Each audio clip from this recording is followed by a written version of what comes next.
do something that you have a passion for, it gives you energy.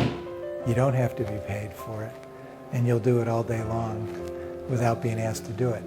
I feel that it really embodies what medicine's all about. It's amazing how far the dollars go, because in this country, microtia surgery performed by one of the leading people, let's say in California, could come to about $40,000 a child, okay?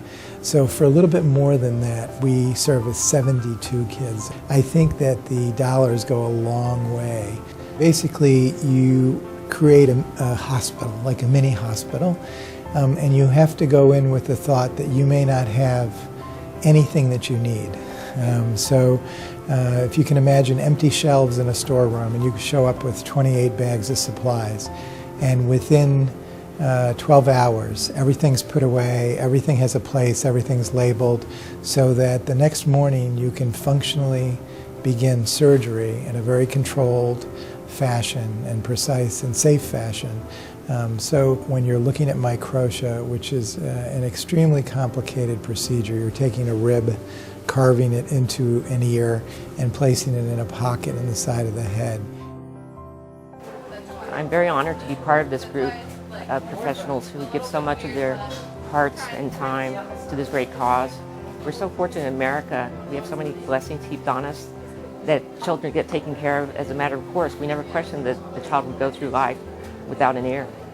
But in these countries, these children and families wait, and they don't know if they're ever going to be taken care of. They're so grateful for our trips here, and it is truly life-changing for these children and their families.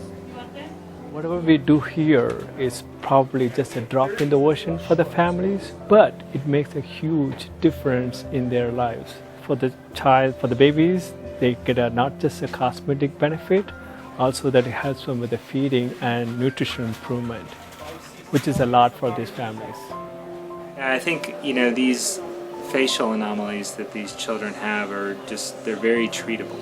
And, in most of the developed world, these things are taken care of and fixed, readily. And it's really entirely within our power to fix these things. And we just have to have the motivation to do that. And that's what, HUGS does for these kids, which is why I'm here.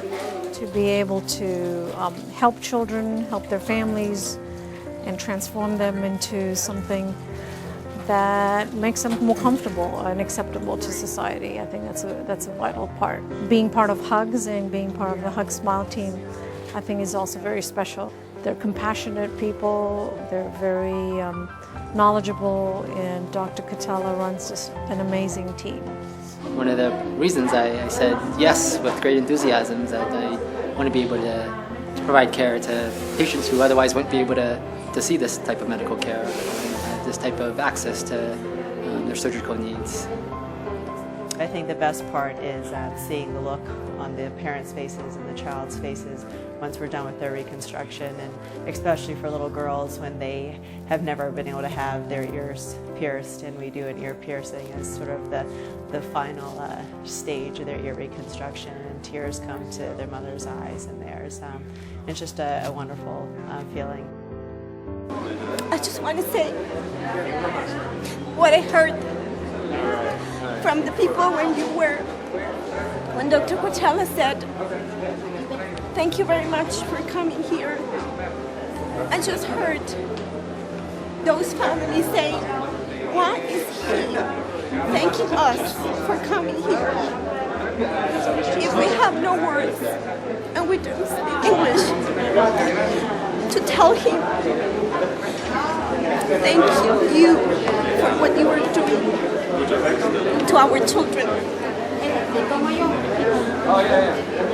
You are not charging us not even a penny. So how can you say thank you?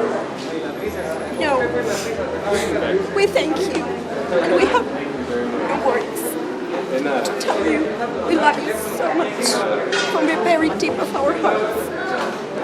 Please don't thank us.